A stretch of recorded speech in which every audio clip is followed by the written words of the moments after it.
I hear the music, but I don't see the... Oh, is it minimized? Ah, here we go.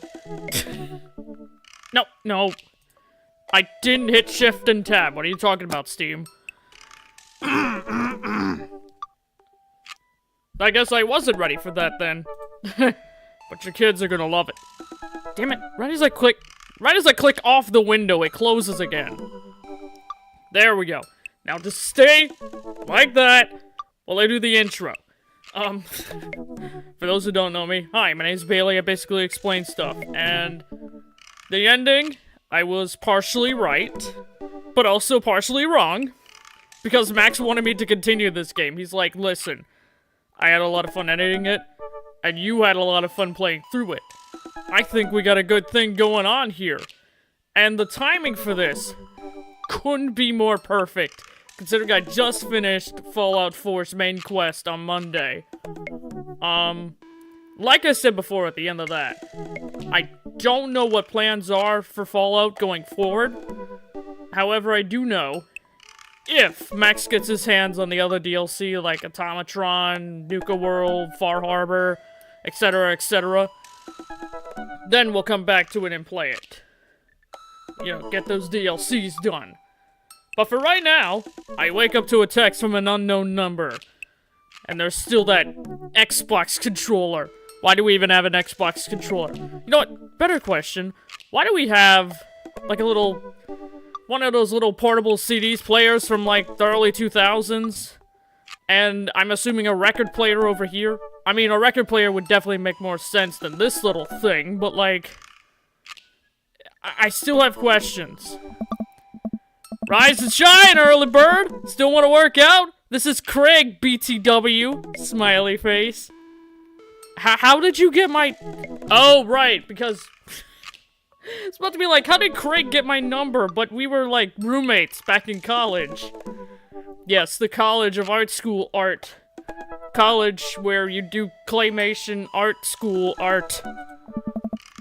Holy crap, it's 6 a.m.? Who does 6 a.m. anymore? Without realizing it, I drift back to sleep.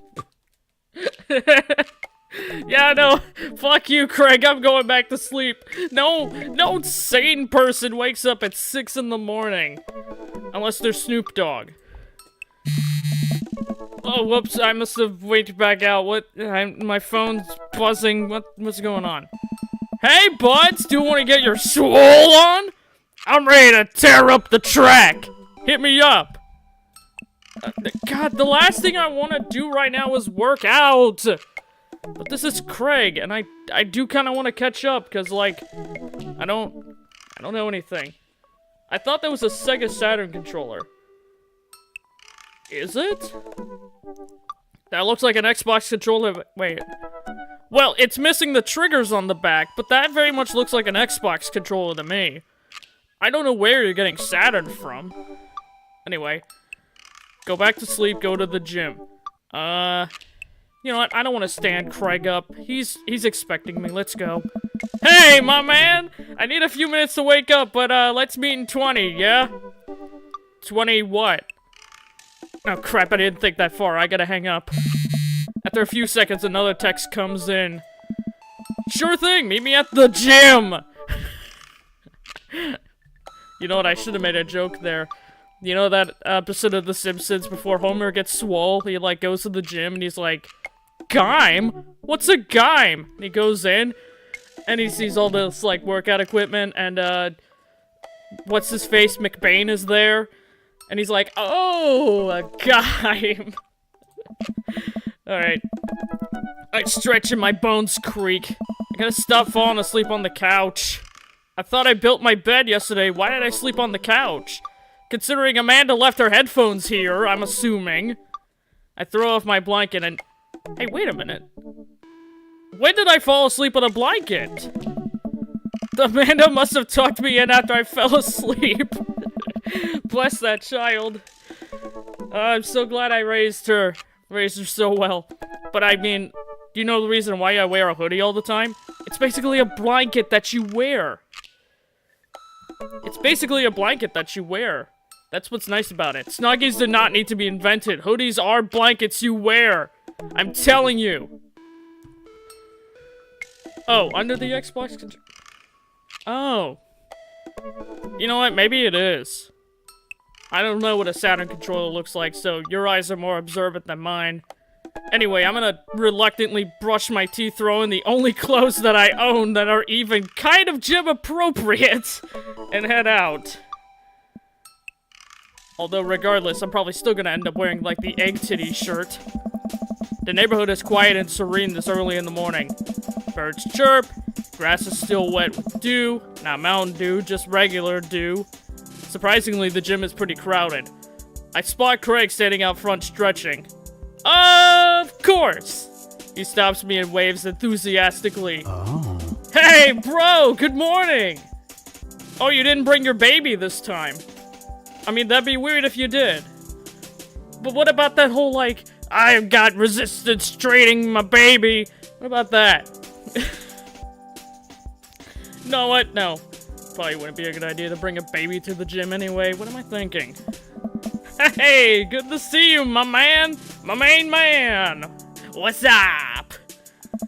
I'm definitely not as pumped up as he is. Maybe I should have had some coffee before I left. But you didn't give me that option, game!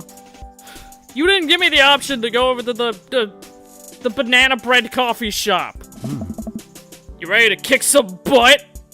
I'm ready to kick some ass. Gotta stay posy, dude. With your help, I am H-E-L-P!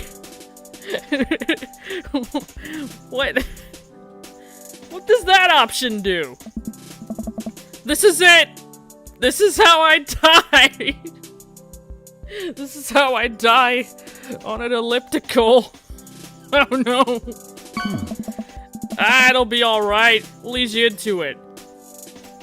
Oh, you didn't give me hearts this time. You gave me black particles. What the hell is up with that, Craig? I thought we were buds. Why are you giving me demon particles? Don't do that. Dude.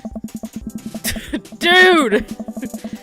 We headed to the gym and I'm immediately intimidated by the ellipticals and the bicycles and the... Oh my god, all these people look like they could break me in half. And Craig is friends with all of these people? Well, I wouldn't expect any less. Oh. He high fives and finger guns all of the cool jocks in the room. They look like, and they could, and they would most definitely steal my lunch money and spend it on protein shakes. That's oddly specific, but it's very true. Come on, bud, let's warm up. We head over to the treadmills and start walking. I was about to say, there's no treadmills here, but they're behind Craig. Okay, I can walk. Walking is good. This is a decent place to be. Walking. So, I know we are on treadmills. Yes.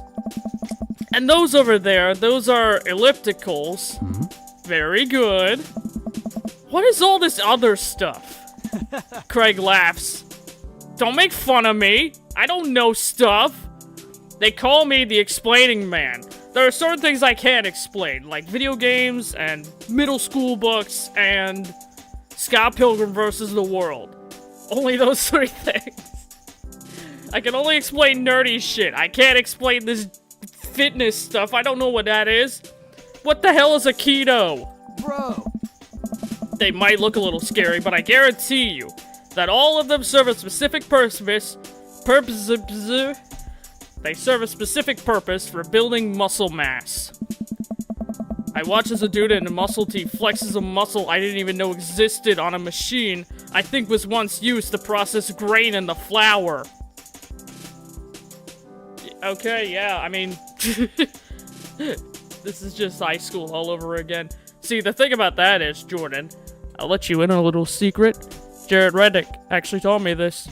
High school never ends. Uh-oh, uh-oh, uh-oh, uh-oh. That's a good song. What is that? What is that guy doing to himself? That's a good question, bro. What do you think he's doing?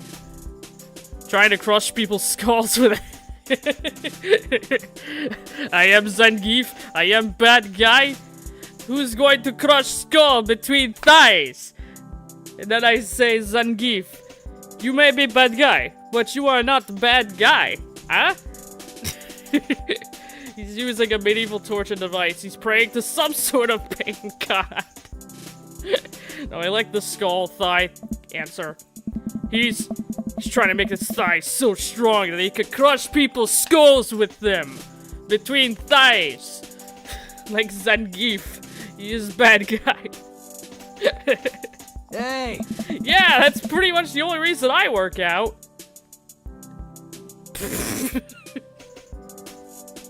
Are you trying to be Zangief, bad guy? I actually haven't played Street Fighter in a long time. I can't think of any other characters. Well, you know what? You do look like you could be a good Ryu. That's a Street Fighter character, right? Anyway. Oh no! Craig is turning up the speed and firing eggplants out of his body! I better do the same or I'm gonna fall behind! How long have you been doing the buff out thing? Couple years. And what do you do when you're not dadding or working or buffing? Oh, I coach my twins' softball team. Yeah, that's the typical answer I would have expected, honestly. You do remind me of, like, that sporty type of father who, happens to live in a big house with a big income because his wife does... well, you're divorced. So, there is no wife that does, like, financial stuff. Now you gotta do the finance stuff on your own. I forgot you broke up with Smashley. That still counts as both dadding and buffing. You frickin' twit. Ah, keep busy. What do you do for fun? I love learning. I try to live my life as close to Jimmy Buffett songs as possible. I check out my hot pot. Yeah, no. I'm like Jimmy Buffett's song, man. I'm a cheeseburger in paradise down in Margaritaville. And those are the only two Jimmy Buffett songs I know. Rest in peace. The goal is to live with as few worries as I can muster. The salt is so lost I can't pronounce it. Hold on.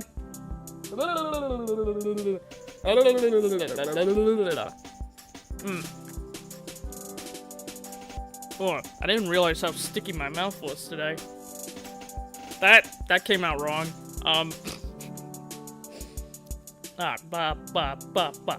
Topeka, Kansas. Topeka, Kansas. Topeka, Kansas. Okay. The lost shaker of salt, that's just a metaphor. I am the lost shaker of salt. I'm standing right before you. You will never be able to salt your margaritas again, Craig. A metaphor about what? About not being able to shake salt onto something. Nice. We're jogging now. Oh god, we're jogging now. Oh no, guys! I look over to Craig, who hasn't even broken a sweat. How is he doing this so effortlessly? I'm dying over here. Friggin' dying. Mr. Stark, I don't feel so good. My life force is draining. It's draining. And there are flames on my face. Every orifice of my body just flames and sweats and a life force and, Hey! Remember when my fish died in college? Craig! Craig, I'm fucking dying over here and you're asking me if I remember a fish dying? Doesn't exactly help me out! You pig-eyed mofo! Because I just noticed his eyes are freaking pink for some reason. No! I don't like this story, please don't. Oh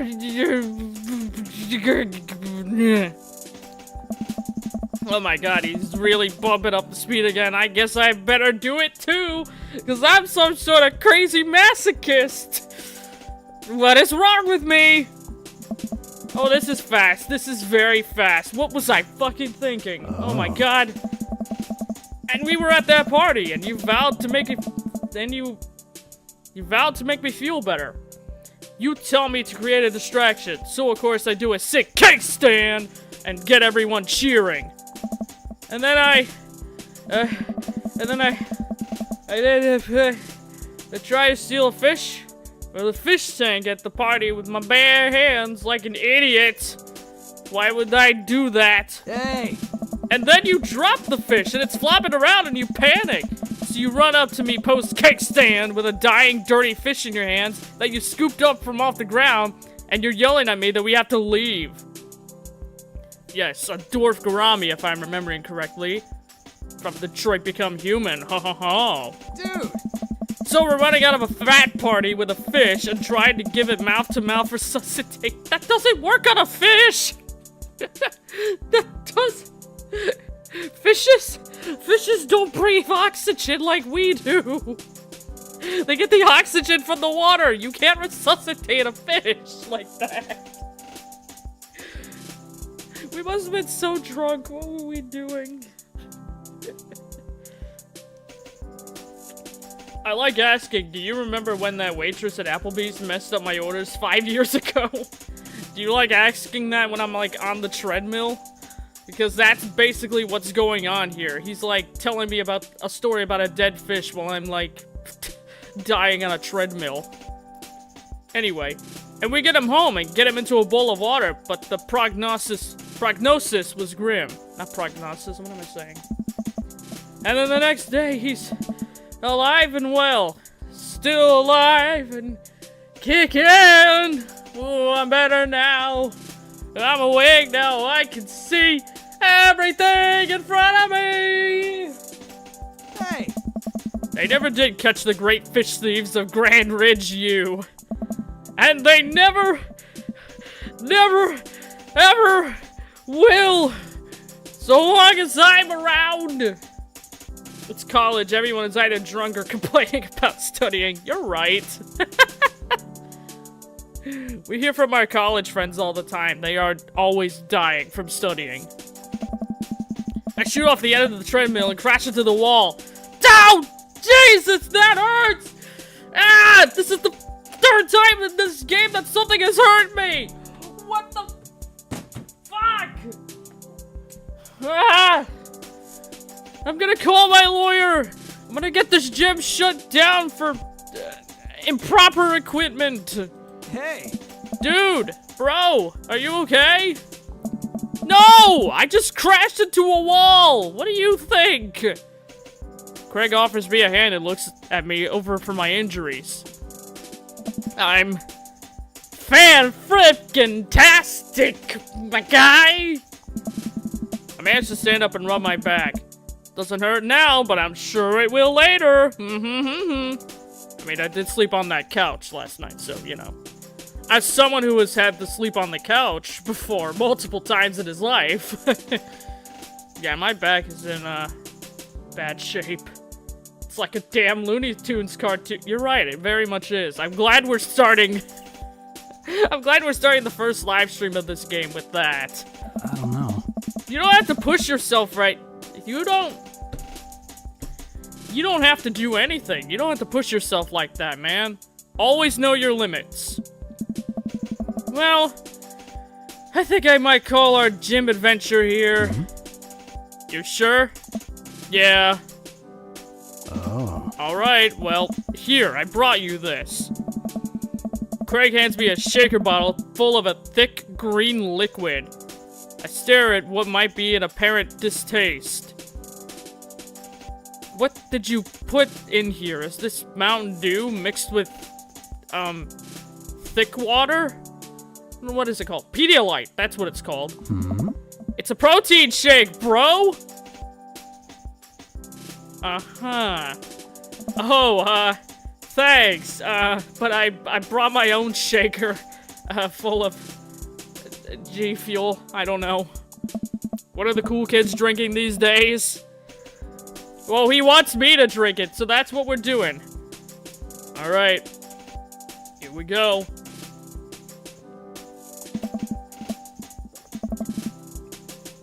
I just took a small sip of the protein shake, not this water I have here. It's actually delicious. It's It's the ooze from Teenage Ninja Turtles. No, it's probably not that.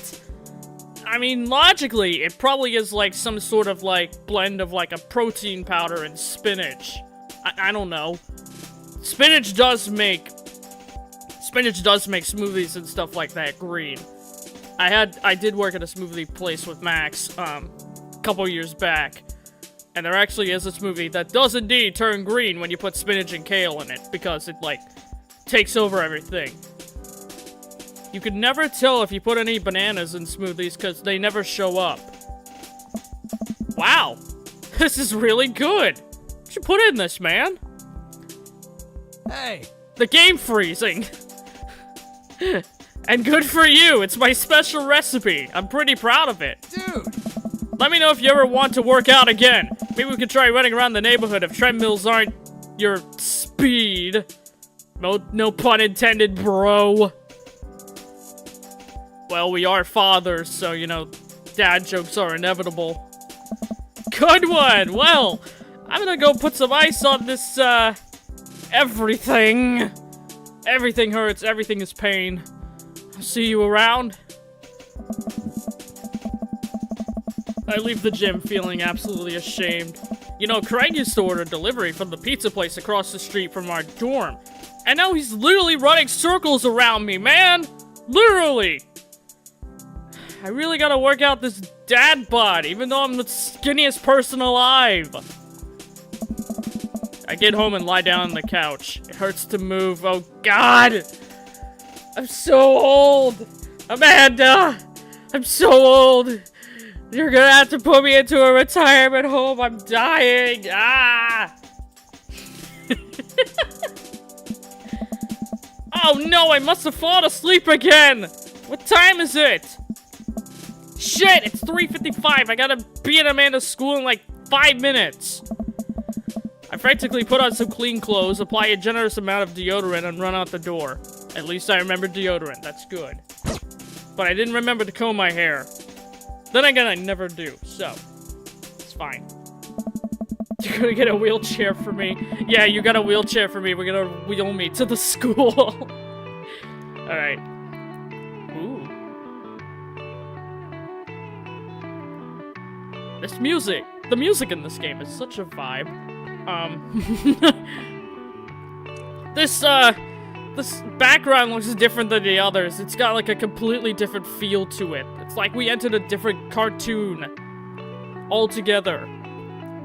Anywho, I arrive at Amanda's school and check in at the front desk. They gave me this bright orange visitor sticker and sent me on my way. I'm barely awake and feeling pretty haggard, but hopefully nobody will notice. Because hey, let's face it, when's the last time you saw a tired dad other than your own, huh? I check my wallet and I'm relieved to see that it's only 2 minutes late. Wait, was it room 103 or 108? I spot a youth standing at his locker. I spot a youth! Not a child, a youth. God, so formal. Like, yeah, them youths these days, addicted to their phones and looking at butts on the internet. Excuse me, do you know where Mr. Vega do you know Mr. Vega? Do you know where his classroom is? The youth turns around and looks at me up and down with heavily lined eyes. How were you even able to come into school today dressed like this? Dressed like something straight out of Brutal Legend.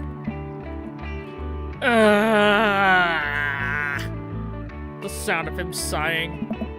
Come on, kid, I'm late for a meeting. Can you just tell me where I can find Vincent Vega? Mr. Who? Mr. Vega! I don't know, have you tried the exit?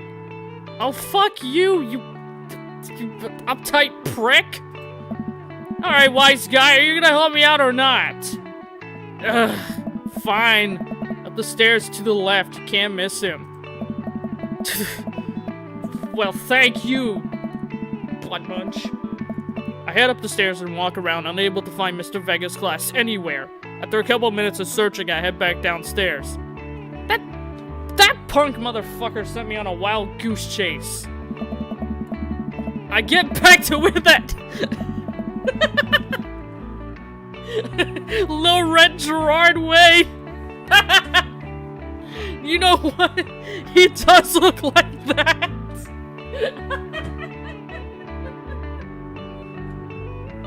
Low Red Gerard way. I'm fully ready to give him a piece of my mind as soon as I stop laughing at how great that insult is. Suddenly, a head pops out of the classroom next to his locker. Oh. Lucian, don't you have a third period to get to? Of course his fucking name is Lucian. Fine, Mr. Vega. Wow! And that's it. That's the end of that. Now I'm officially 10 minutes late. I glare at him as he walks away. We're not cool.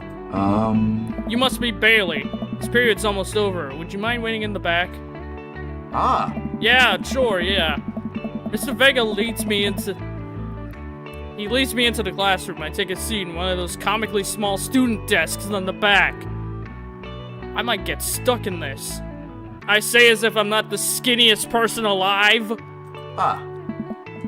Alright, where were we? Now, who can tell me about the unreliability of the narrator in J.D. Salinger's Catcher in the Rye? Why are you reading Catcher in the Rye? I mean, yes, it is a book that's appropriate for high schoolers, but like, full disclosure here, I've never read Catcher in the Rye, but it is one of the, like, most famous example of, like, banned books in high school. That and, like, To Kill a Mockingbird and Captain Underpants. So, very interesting they chose to do Catcher in the Rye. I'm all for it. I've never read it. Oh. Yes, Colin? Colin stands up and does the thing where he blows into the crook of his elbow to make a fart noise. Oh, haha, very mature, Colin. Ah. The whole class erupts in laughter. Yeah, this whole class. This whole class. Okay. Alright, everybody. Very funny, Colin. Sit down. Oh. Now, Holden Caulfield is an unreliable narrator in the sense that the bell for the end of the period rings. All the students immediately get up and make a break for the door. I bet you Mr. Vega's gonna be like, "Hey! Sit back down! The bell doesn't dismiss you! I do!" I swear, I had an asshole English teacher that was exactly like that. Sweet Manchego. What? What the hell? Did you just do what the principal teacher dude from Danny Phantom does? Where he's all like, "Great Wraith of Grapes," or whatever. Like, all of his exclamations are just book titles. It's great. Oh, and double bonus, he's apparently voiced by Ron Perlman, so I could be wrong on that fact. Anyway, remember to do the reading and answer the response questions on page 194 in your textbooks. Turn to page 492. Or whatever Snape says. Or maybe it's 364? I don't know. Nobody's listening, obviously. The game from... Okay.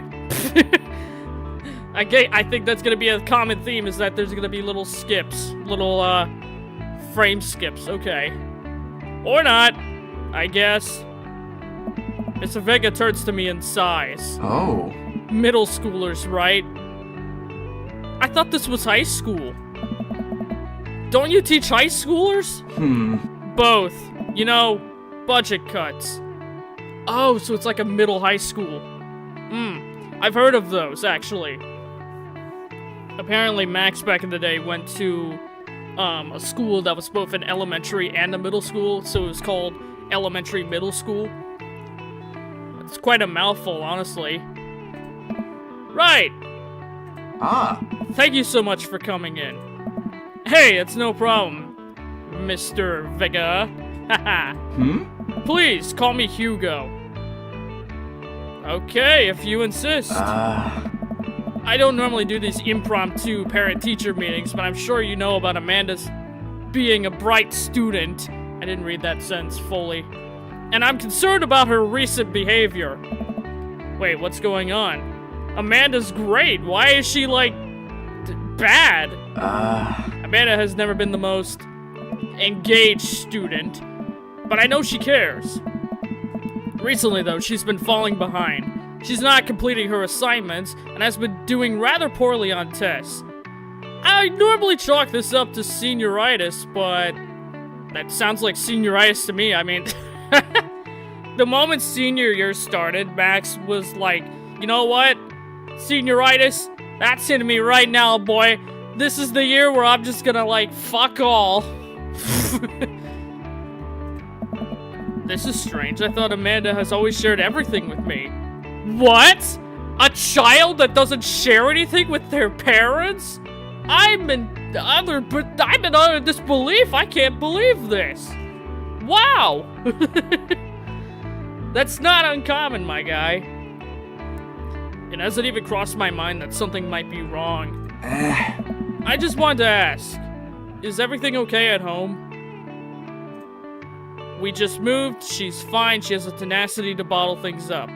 Or not tenacity, tendency. We just moved, is that a reason? Well, we just moved recently, but it was only to the other side of town, and Amanda was more excited about it than I was, I thought. See if you could talk to her about it. I know she values you a great deal and would appreciate your guidance. If she keeps heading down this road, oh, bud, you don't want to go down that road. I'm sorry. I had to do that. I know how important art school is, sir, and I would hate for her to... Hey, remember what I joked about it being art school? I can't believe we've gone full circle already. Thank you, Hugo. Thank you for that. That was great. You know, I would hate to see her miss out on scholarship money that she clearly deserves. I'll make sure to talk to Amanda. Thanks for letting me know, Hugo. Hey. Hey, anytime, man. On my way out, I stopped, thinking for a moment. I turned to Hugo. Hey, Hugo? Yes? They ever catch that rye? They ever catch that rye? Shrimp fried rice! That shrimp is very talented for doing that to the rice! Oh. My sense of humor is so broken. Yes! Sir? No. You are a teacher. You're not supposed to be doing that. Don't with the hearts. We're supposed to be keeping this professional. You don't want to lose your job, do you? Hugo? Or should I say Mr. Vega? Well, that's the end of that conversation, I guess. I leave the classroom and make my way out of the school. I'm still a little bit in shock that Amanda was able to hide this so well from me. She's always been such a force for positivity in my life, especially after we lost her mother. Amanda must be done with classes for the day by now. I'm sure she would appreciate a ride home, and maybe I could talk to her about what's going on. I pull up to the carpool and Amanda hops in the passenger seat. So, did you have fun gossiping about me? Oh, yeah, we had such a wonderful time, girl. No, what do you think? Mr. Vega and I actually just gossiped about our celebrity crushes. Joke's on you! I don't have a celebrity crush! So, you talked about Mario Batali the whole time? I'm getting too old. Who's that? I don't know who that is. I'm gonna do a Google search on my phone, because if I click out of the window, it closes the game. Well, it minimizes the game, doesn't close it, but you get what I mean. Mario Batali is a no, not Italian. He's an American chef. I really can't talk today. Mario Batali is an American chef, writer, and former restaurateur. Okay, but what is he, like, famous for? I have no idea. Oh, he's disgraced, apparently, according to this article. I still don't know who this guy is at all. Listen, I know all kinds of Food Network chefs. Like Bobby Flay and Guy Fieri. I gotta lay off the Mountain Dew. Oh my god. I know celebrity chefs like Guy Fieri and Bobby Flay. I don't know who Mario Batali is at all. So how can I talk about him? It was a very productive meeting, I'll have you know. Boo, we both know your celebrity crush is Ryan Reynolds. That's a given. Everyone's celebrity crush is Ryan Reynolds. I'm pretty hungry. Can we grab some dinner? Sure thing. We can make something at home. Let's go to the mall food. The mall food. Yeah, let's go to the mall food court. Maybe we can meet Jay and Silent Bob. Doesn't that sound good to you? Yeah, sure. But why the mall? Jeez, can a dad take his daughter to the mall? What is that? Is that a crime or something? Will you buy me things? I will buy you a thing. One thing. Singular. One. You understand me? One. So you better use your one wisely, young lady. Because I'm still mad at you for making your teacher mad at you. Sounds like a deal to me. We drive in silence for a short while. Amanda plays the game on her phone. I should probably say something. That would be the right thing to do. You know, sometimes, when kids get older, they find that they have to keep things hidden from their parents. And that's okay, because sometimes that's what kids do, you know. You shouldn't go telling me about, like, what you're doing behind closed doors, because frankly, I don't want to know what anyone does behind closed doors. That's okay. But also sometimes, it's good to have the parents' perspective, because, you know, maybe the parents have also dealt with similar situations. I mean, I was a teenager once, a few years ago. And maybe they're a little cooler than you give them credit for. Anyway, what I'm trying to say is that it's good to share. Like right now, how I'm sharing the fact that I love you. I always will. 'Cause you're my girl. Have you been reading my tweets? I don't even go on Twitter. Or X. Sorry, it's called X now. You have an X? What? Never mind.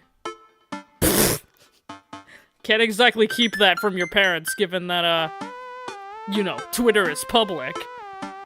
This is starting to look like the birds and the bees talk. I hope not. Or as James would call it, the bread and the meat talk. I still don't get that. Look, sweetie, Mr. Vegas said you haven't been participating in class and that you're not turning things in, and that's kind of a problem. Oh, I'm fine, Pops. Senioritis and all that. I thought you liked Mr. Vega's class. It's fine. He's fine. He's so fine. No. We pull up to a stoplight and I eye Amanda. She's still texting. I want you to know that you can talk to me about anything. Uh-huh. Can I ask, is this a common thing that happens between, like, parent and child? Because I really don't know. Max? Has that ever happened to you?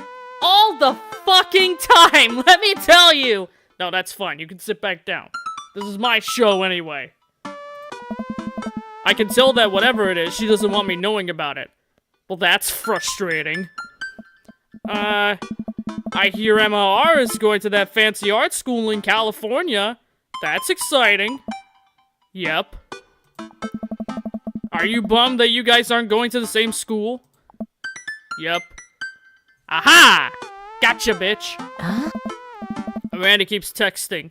She stifles a laugh. What's so funny? I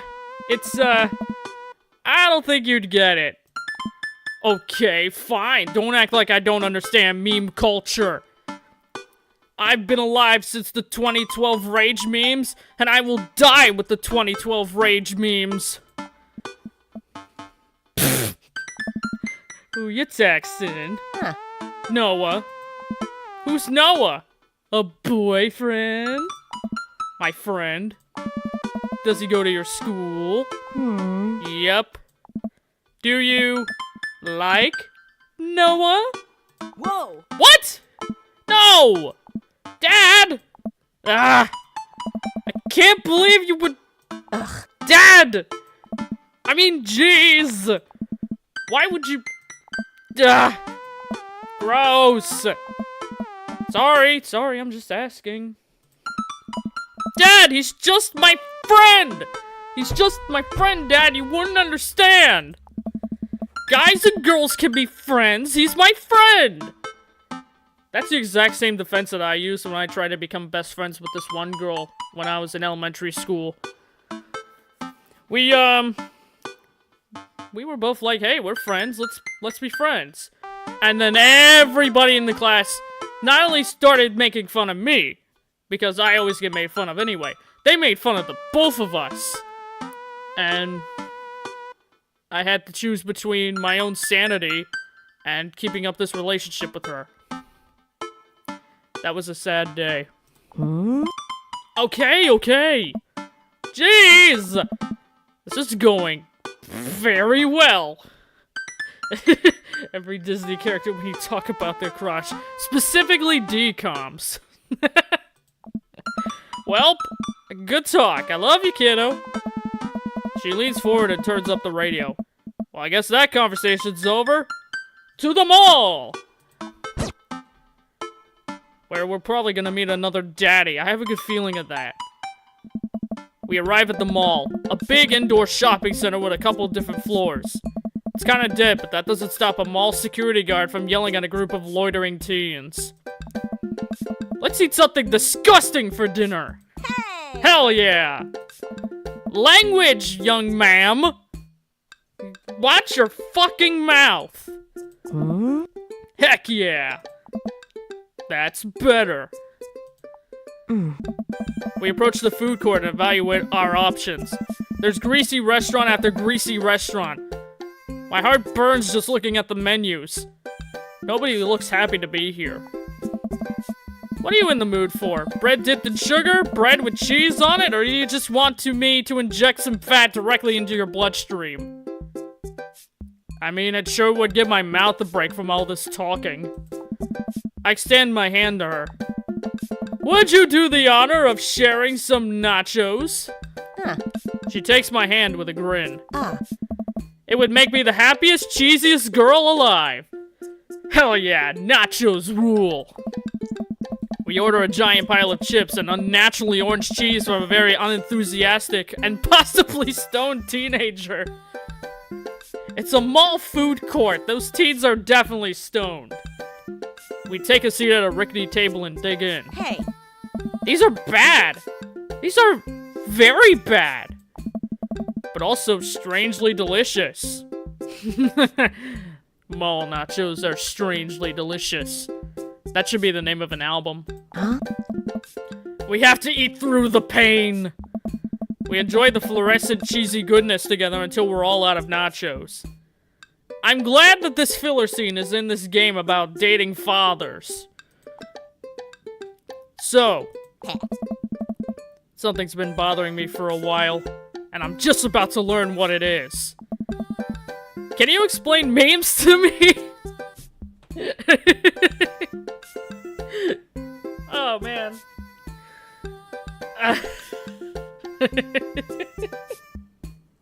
I just made the joke about knowing memes. Like the 2012 Rage memes. I'm so mad at this. I'm so mad at this right now that I need to pee. I'll be right back.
Man, pee breaks are always fun. Alright. How is she gonna explain this to me? That's gonna be fun. Oh, wait. Gotta click back on the YouTube. There we go. Which meme? No. Steam, go away. I didn't ask for you. Just say dad. Stop saying daddy. But I am her father. Oh, you mean like in the sexual way. Gotcha. Well, I have unfortunate news for you, Jordan. Given the name of this game, do I even need to say anything else? All of the memes. Explain all of the memes. I need you to get your explaining practice in. Amanda sighs deeply and places her head in her hands. You know, that's how I would react in that situation if, like, say, my Uncle Dexter asked me to explain a meme. Aww. Dad, it's complicated. See, memes are inside jokes shared by a bunch of people that get less funny the more people do it. So the problem is that by the time a meme gets to you, Dad, all us youths have already done the joke to death. What is with this game's overcapitalization of the word youths? I don't understand that. But yeah, that is very true. The moment, like, a meme lands in a parent's hand, like, oh no, it's taboo now. Actually, a bit of a funny story. For marching band.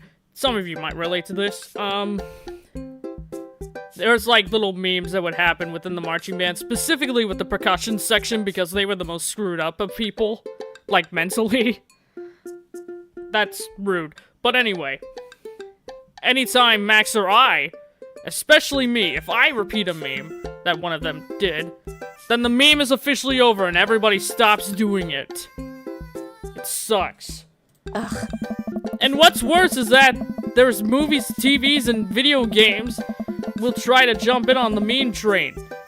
But just based on how long it takes to make them, the meme will be long dead by the time it comes out. So it just dates it and it isn't funny. That is incredibly true. Oh shit, what up?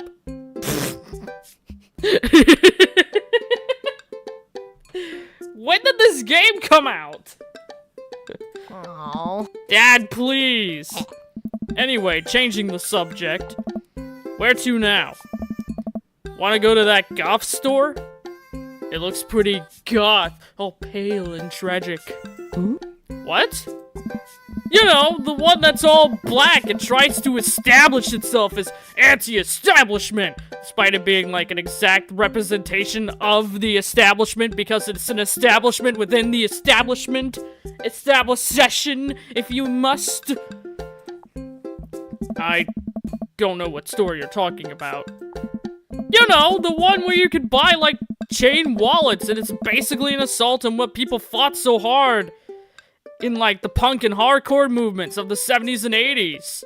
Those were good times. I remember those, despite not being alive during those times. But I definitely learned a lot about those times from Max, boy, let me tell you. Dude, you gotta be more specific. The one you threw up in that one time. You know, Hot Topic. No, Hot Topic's not goth, apparently. Remember when the goth kids burned down the Hot Topic in South Park? Hot Topic's emo, apparently. Oh, and they suck, too. Hot Topic is awful. Because their shirts and shit are so expensive. It's like $30 for a shirt that I could buy off of, like, say, TeePublic for, like, $5? Get out of here. Oh, that one! I remember it now, because vomiting is such a tragic thing that you remember. Oh my god, it does look like a Hot Topic! Or like a Spencer's. I don't know. But this over here, this counter over here is giving me like Wiccan store vibes, and I don't think I like that very much. Amanda runs into the store with me, trailing behind her. She makes a beeline for the back. Alright. There it is! You can see the outline, kinda. I'm so proud that you found a stain from like 7 years ago. Speech! Amanda, now's not the time for me to embarrass myself. I already did that like 3 hours ago. Yes. Speech! Speech! Speech! Speech! Alright, shut up! I'll do it if you stop chanting! Amanda stops immediately. I clear my throat.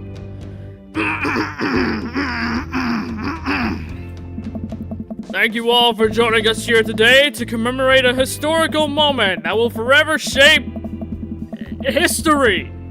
On a day very much like today, some 5 years ago, our very own Amanda Ann McChicken had too much blue raspberry slushy on an outing to the mall. Huh. After begging her father to take her to Dead Gotham Beyond to buy rainbow suspenders, the perfect place to buy rainbow suspenders, she proceeded to throw up all over a display of My Chemical Romance merchandise. What is this game's obsession with My Chemical Romance? I don't know. I mean, there's a bunch of other, like, goth and emo bands out there, like, well, that's not the point. Her loving father then had to pay for said merchandise, which to this day remains among our possessions. Despite neither of us listening to My Chemical Romance or knowing any songs by them outside of Welcome to the Black Parade, Helena, and that one that's on Warriors of Rock. Thank you. Ah. Amanda is moved. She begins clapping. Slow at first, then faster and more vigorously. Several other patrons turn their heads. One of them almost starts clapping.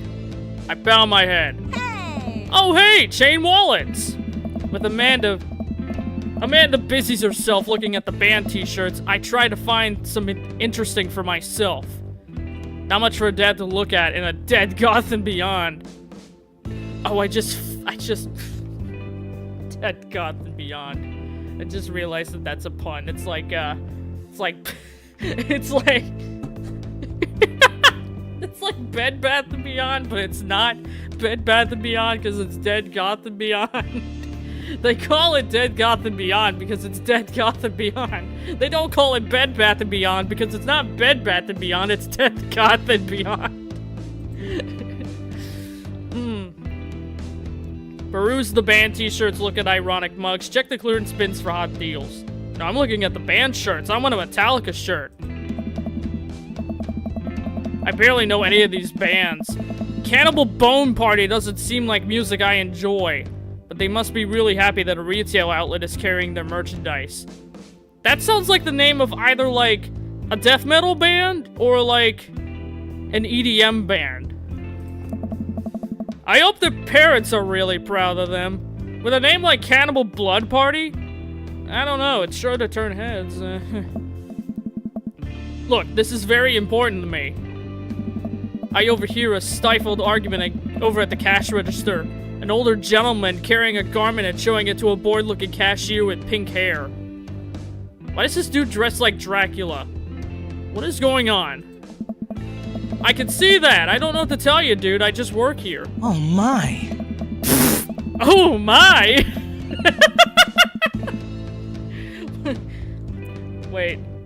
Edwardian design? What? Okay, hold on. Listen, when I bought this online, the website said this blouse was Victorian inspired. However, when I received it, it clearly had the trademark of Edwardian dressage. Because you could tell the difference between the two of those things. You want a coupon? I can give you a coupon. Will you leave if I give you a coupon? God, that is the most retail sentence I've ever heard. Is there a manager present? People have to know what they're buying. I am the manager, Karen! Huh. I see. Well, it would seem that I have outstayed my welcome. Good day, shopkeep. Your superiors will receive a strongly worded letter by post. Ah. Oh shit, it's Dracula, someone called Blade. Whatever, dude. The man whirls around and storms out, his little coattails trailing behind him. I can't tell if we're in the Victorian-inspired or Edwardian in nature. But who cares? We're in America. How would any of us know that? Most people don't even know where that term is from.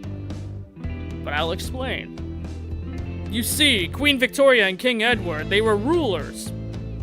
They were rulers of England. Amanda trots up to me with a t-shirt in her hand. Oh boy, here it comes. $30 t-shirt. This is going to hurt my bank account. Oh. Hey, Datron 5000. Yes, I will buy it for you. I am Beep Boop Robot. Beep Boop Bop. Wow, that was easy. Thanks. At least it's only one this time. Amanda plops the shirt onto the counter and grins at the cashier. Huh. I love your hair. Huh. The cashier says nothing and rings Amanda up, radiating hatred. I hand her a 20. So what was that guy's deal? The cashier rolls her eyes so hard I'm worried she'll pull something. That's Damien. He's in here all the time. He's obsessed with Victorian fashion or whatever.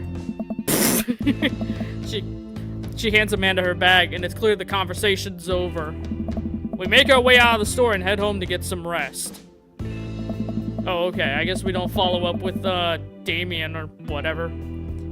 Amanda and I sit on the couch trying to find something to watch over bowls of ice cream. Hell yeah! Eating some ice cream. Oh, cool! Long Haul Paranormal Ice Road Ghost Truckers is on. Your favorite, right? Judging by the name alone. No, it's not. Oh, I mean, yes, I love this movie! They have to make it over the Canadian tundra before the ice road melts, but they're also like hunting ghosts. Also, the trucks are haunted. The trucks are very haunted. Bullshit, that's definitely Dracula. Nah, Dracula don't suck. Dracula licks and scrapes. I'm sorry, I shouldn't have said that. This is an episode I've already seen, but it's one of the best. Callum and Flint Dogbone, the twin brother truck driving and ghost hunting duo, find themselves in the greatest peril yet. Oh no! The ghost done got out of control of the truck! I can't steer him off of them dare ice roads! Let me use this EVP meter to try and communicate with them spirits. Flint, we're about to die! This is not the time! I almost got it. If you listen carefully, it sounds like it's saying, "You're gonna die." That's because we're about to die, you... This is art. Amanda, 2 people are going to die, and you're calling this art? The episode ends, and Amanda excuses herself to go and start arguments on the internet. You know, like you do. I stay up a little longer, curious about the exploits of Callum and Finn Dogbone after their disastrous ice road accident. Afterward, I crawled to bed and got a good night's sleep. Yeah, those guys are probably dead. I don't know what else to tell you. I mean, apparently I've seen the whole show. So.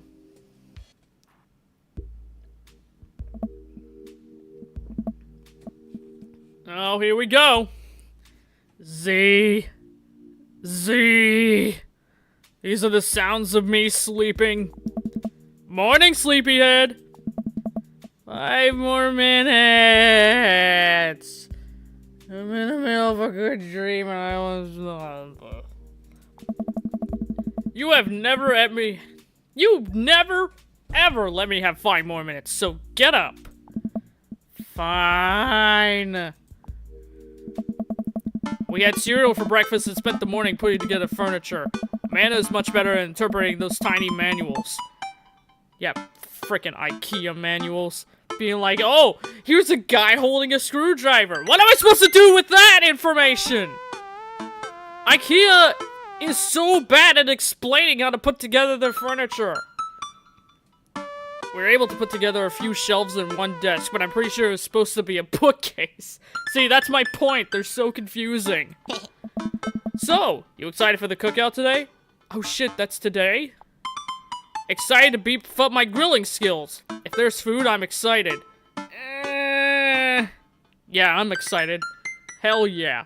I love going to cookouts, especially since I know I can guarantee you there is going to be potato salad. Hell yeah. I'm all over those terrible store-bought sugar cookies that everyone brings to parties. That too. Yeah, those are bad. No, they're fucking delicious is what they are. Which means there are more for me! Don't you want to meet some of the people in the neighborhood? I'll probably end up standing uncomfortably in the corner with a plate of food and hoping that nobody talks to me. It's what I did last time I was at a cookout. Max's uncle every year, like, in the summer, he has, like, a cookout and invites, like, practically everyone that he knows.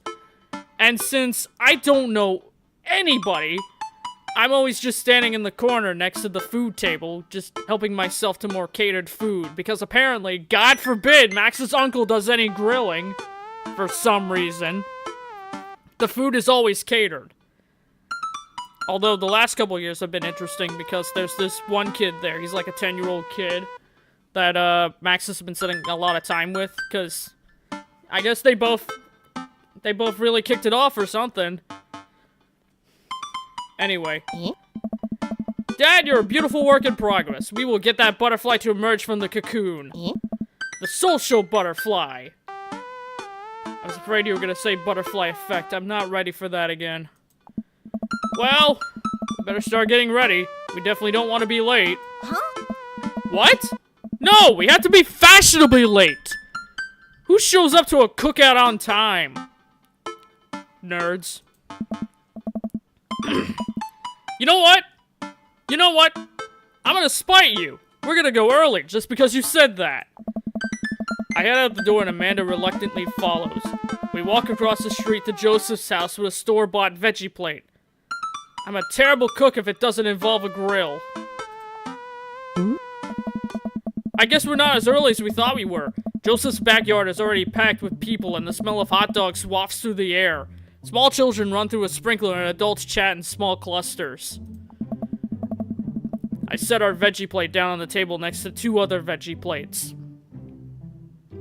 Yeah, not really the most original idea, is it? My grandparents go early just to help the cookout people. Yeah, that's a typical thing that grandparents do, apparently.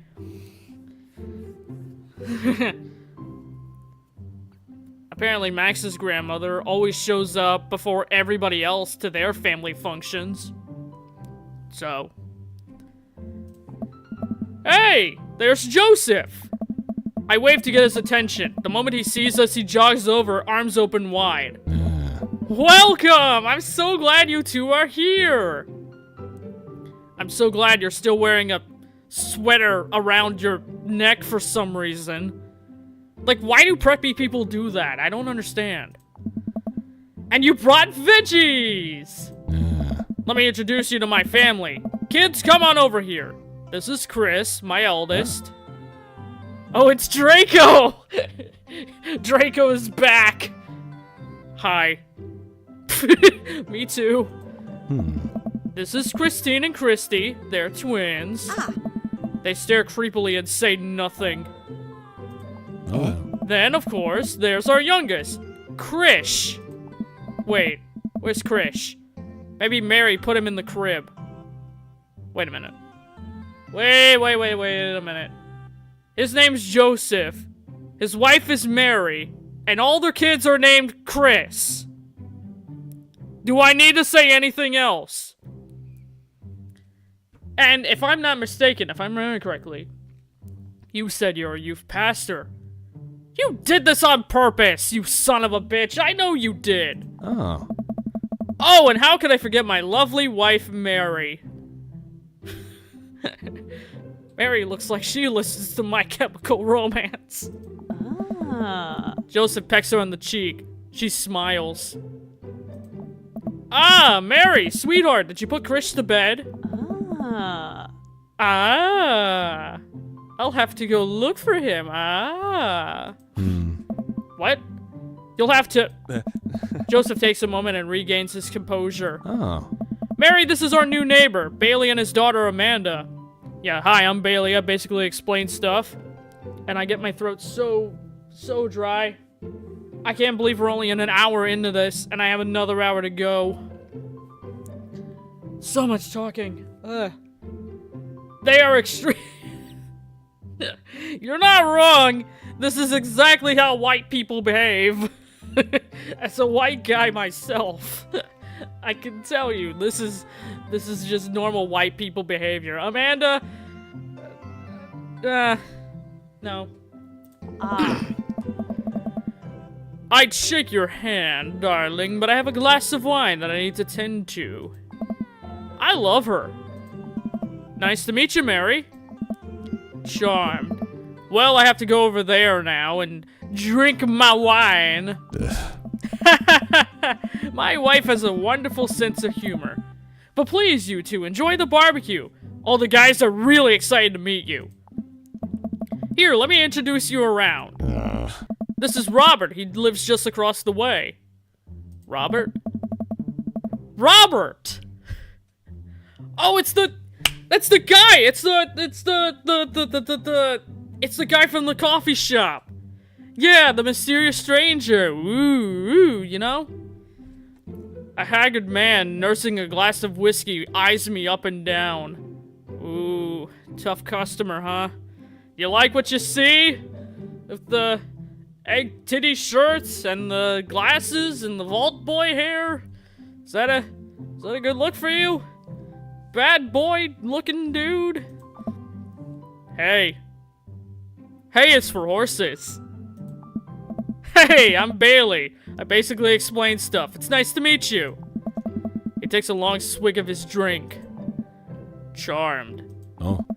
Bailey and his daughter just moved in next door. Cool. If you ever need recommendations on where to go to get a drink in town, Rob's your man. I told you not to call me Rob, Joseph! Lawrence of Arabia! What is with these exclamations? Lords of Arabia! These characters need to not do that anymore. My god. Man, she just screams main protagonist in the Purge movies. No, you know what he looks like. I don't know what he looks like. I thought I had an example. Yeah, no, I don't know. Right, got it. Robert ambles away without saying goodbye. Okay, bye, I guess. Yeah. He's not really a people person. Wow, I think I've actually met everybody else. That's convenient. Oh. Great, I bet you're excited to get to know everyone better. Hope you both enjoy yourselves. Wait, how do I already know everyone at this cookout? Who's here? That's a stupid question. Okay, if I had to guess who's here, based on the people I've met, you got the Zach Galifianakis guy. There's Joseph. He just passed. There's the coffee spoon guy, the banana bread guy. I think his name was Matt. Is Craig here? I don't even know. There's no way the Dracula dude is here. I fail to believe the Dracula dude is here. Anywho, Amanda and I mill around and try some of the food spreads out on the table. I picked up some How dare you, older me? Deviled eggs are disgusting. Listen, I don't care how good your mother makes the deviled eggs, Max. They are disgusting, and I hold by it. Amanda grabs a small paper plate and immediately begins piling it with baked goods. Yeah, that's what I should be doing. Why the hell am I picking up deviled eggs? Ugh, I don't want to have to make friends. I don't want the game to freeze either. Aww. Come on, Dad. Who are you gonna party with when I go off to school? I'll just start a PlayStation party. Is that what you want me to do? But I don't want to have to do any pleasantries. Dad. They're gonna be talking about the weather. And how it's so nice. My neighbors are literally Hitler. Oh. Go, do it, make a friend. But how could I possibly abandon my only child at a social function? That's bad parenting. Parenting, not parenting apparently. Yeah. This plate of cookies is my new dad. Bye. Yeah, okay, you're just gonna replace me with a plate of cookies after all I've done for you. Provide you with a house and working electricity and food. I see how it is. Amanda shoves me into the center of the yard. Well, here goes nothing. I look around the party and I'm surprised to see some familiar faces.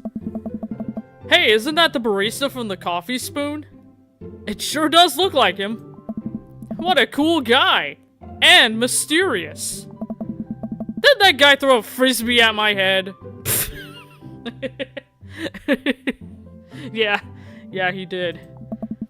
Isn't that the guy who was throwing a fit in Dead Gotham Beyond? Yeah, it happened like 20 minutes ago, by my count. Isn't that Amanda's... Why is Amanda's teacher here?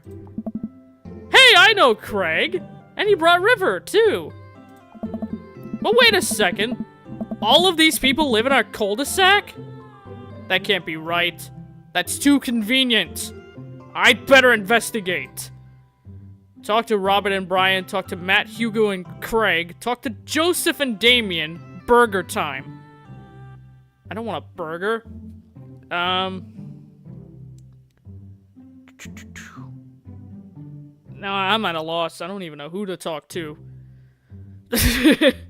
Jordan, what do you think? Who should I talk to? Who is going to be the people I'm going to talk to? Honestly, I don't know. I guess that's the fun part of who's it gonna be. You decide. You get to pan out my destiny, or whatever. Or you know what? The 3 one. Yeah, alright. I was thinking the same thing too. I'm glad they all made noises when I came over. Matt and Hugo seem to be embroiled in an intense discussion. Craig looks on, smiling politely. I walk over to say hello. Well, I don't think it's fair to try and compare 2 art movements like that. Period and art only exists because they have a unique byproduct of the social and political climate of a time and place, and try to take something like, say, the Rococo period, the Rococo, and compare it to postmodernism in America, you're completely disregarding the context in which a work of art is created. Nerd. I say as if I'm not an explaining nerd. Matt and Hugo seem to be busy talking that they don't even notice me. Craig leans in. Dude, I have no idea what's happening! Me neither, but everyone's just staring at me, so that can't be good. Talk to Craig, listen in on Matt and Hugo. You know what? Sure. That kind of comparison just eliminates the reason art movements are so important in the first place. You're not wrong, but I think there's no harm comparing one work of art to another. You could definitely say one painting is better than another if you're evaluating technical skills from a purely formalist standpoint. If I showed you a Matisse and then something by the Dutch masters, which one would you say shows more technical prowess? That's a hard question because I don't even know what you're talking about. I don't know anything about art. I am so lost right now. I shoot a worried glance over at Craig, who returns it. Dude, what the hell are they talking about? Art movements? Like, what is that? Well, sure, you could say that the Dutch masters were technically more skilled, but I would argue that while the Dutch masters were better painters,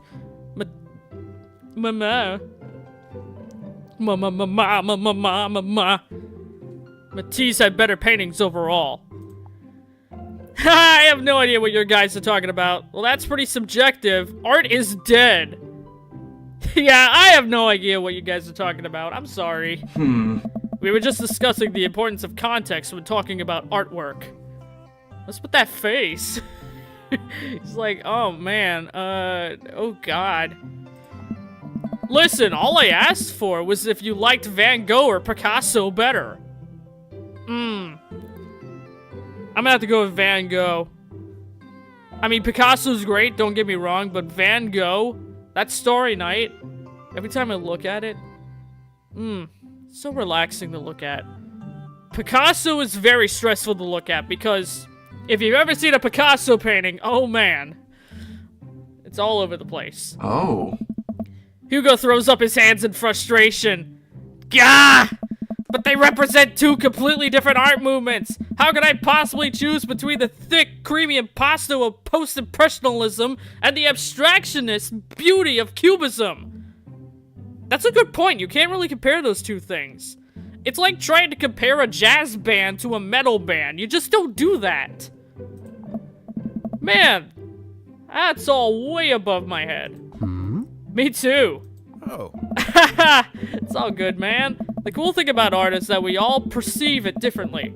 A single piece could have a totally different effect on each person that looks at it, and that's awesome. That's very true. Oh. Just 1 minute about that. Hugo, please. Sorry, I get really fired up about art stuff. Bailey, how are you liking the neighborhood? It's pretty nice. Everybody seems to be, like, super friendly for some reason. You don't think they're coming on to me, do you? Jordan, one had mental health problems and the other was Picasso. I don't know much about Picasso. Any artist will tell you that they have mental problems. Hey. Seems like her daughter is fitting in just fine. Yeah, she always does, and meanwhile, here I am. Doing everything I can. Holding on to what I am. Pretending I'm a Superman. Matt points across the yard to where Amanda, Daisy, and another young girl are playing. They're all sitting cross-legged in the grass, picking weeds and weaving them into little flower crowns. It's pretty adorable. The girl I don't recognize jogs over to us. Hey. What is it, sweetheart? Hey, she looks like, what's her freaking name? Moon Girl, right? With the dinosaur? She got an animated cartoon recently? I don't know, I don't watch TV. It's a flower crown. I thought you looked cute in it. Hey, dude. Hey, dude. Well, there's only one way to find out, dude. Matt takes the flower crown and places it on top of his head. Hey. Hey! Look, the artwork updated. That's great. Am I cool now? Oh yeah, Daddy-o, you look so cool right now. The girl stares at him, thinking it over. Nope. But you're slightly less uncool than you were before you put it on. Dang. Hey. Hey, Bailey, this is my daughter. Hi, I'm Bailey. I basically explain stuff. I'm Carmencita. That's a great name. Huh. Amanda comes over with Daisy in tow. Dad, look, I'm making friends. Good for you, sweetie. Are you making friends? You better be making friends. Better be making friends right now. I'm gonna kill you, Dad. That's messed up. Okay, moving on. Yeah, actually, Amanda, you remember the cool barista from the coffee shop? And my old college friend? And, your teacher? Huh? Oh, hi, Mr. Vega. I didn't realize we were neighbors. Oh my god, we're neighbors. Oh. Yup. You still gonna get me that overdue term paper? Ugh. Finger guns. Great seeing ya. Amanda finger guns her way out of the conversation like a champ. Finger guns. She learned the finger guns move from me. I'm very proud. I'm a great dad, as you could tell. Oh. She's definitely a charmer. Speaking of which, where did my son go? What? Oh no! I've lost my son! Have you seen my son, Nemo? Hey, don't worry, Hugo. I lost my son, and he became a terrorist recently, so, you know. I shouldn't have told that story. Hugo looks around the party. You must finally spot him, because his eyes go wide. What? Ernest! Ernest Hemingway Vega! Why did you name your son Ernest Hemingway Vega? No. Why would you do that? Don't get me wrong, Ernest Hemingway is a great artist, and I could see why you would like him. Or, author, not artist. But... what the hell was it called? A Farewell to Arms. That book is boring as hell. All of his books are boring as hell. Oh. Ernest is holding a lit cigarette. Oh, he's smoking? Smoking in the boys' room! No. I see Ernest across the way.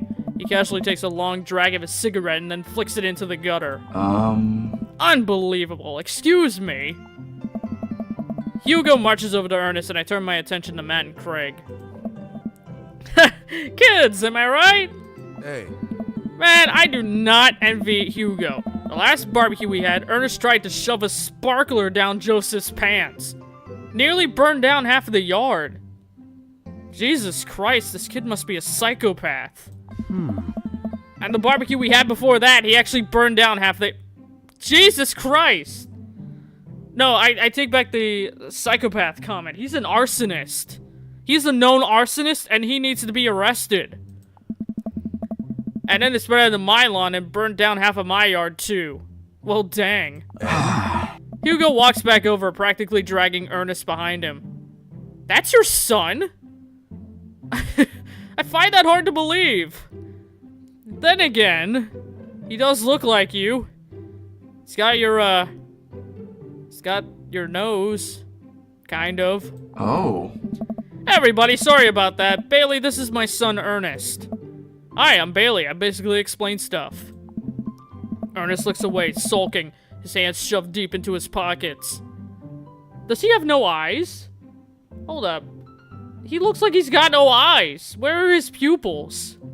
That's concerning. He looks like Darwin from The Amazing World of Gumball. That kid is getting bullied so hard.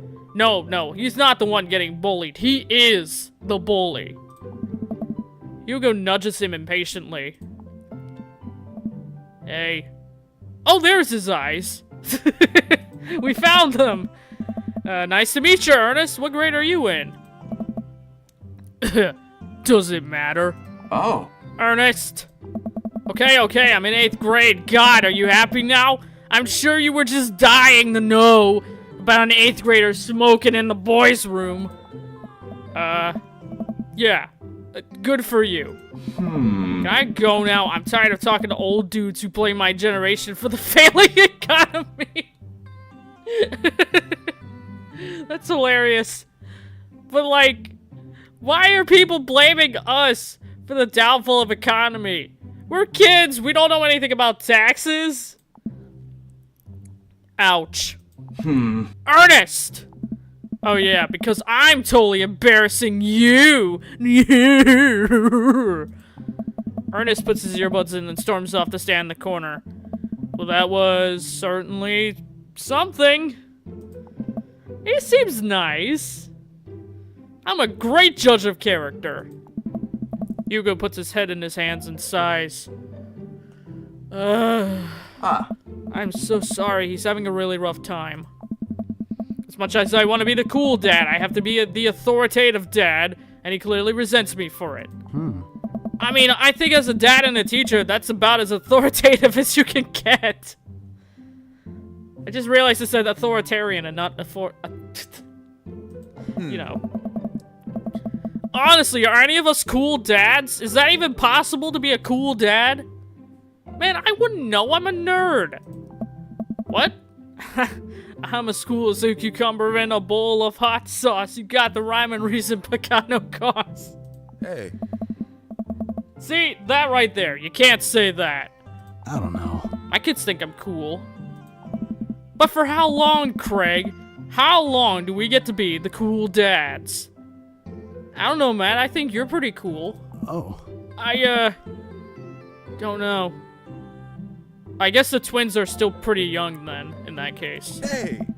I think we just have to accept the fact that as dads, we become the machine we once raged against, and accept their fate to unironically wear the socks with sandals.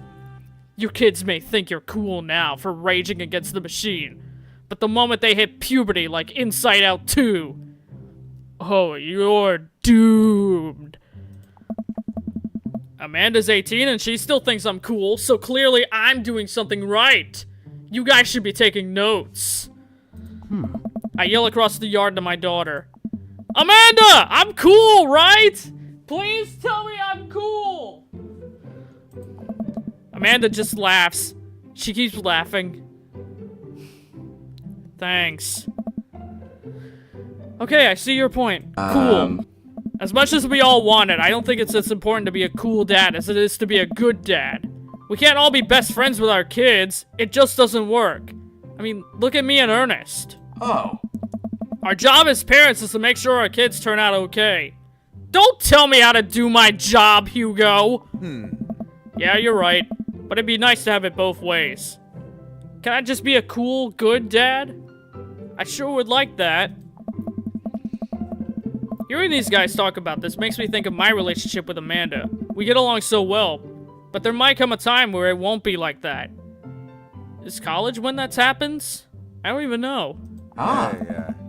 Don't let us eat up your time, Bailey. Go meet some of the other people around the neighborhood. Okay. Oh, I get a chance to meet other people. I thought it was like a ultimatum. I guess not. Let's go talk to Joseph and Damien, I guess. I spot Joseph chatting with the guy from Dead Gotham Beyond by the grill. I wonder what they're talking about. I walk over to them. This should be interesting. A Christian and a vampire having a conversation. I wonder how this is gonna go. Huh? So I'm curious, can you walk me through why you had your house painted... why you had your house painted black? Well, you see, Joseph. You ever heard of this band called Rolling Stones? Where do I even start? The house stays warmer in the winter. It provides an artistic contrast to the rest of the neighborhood.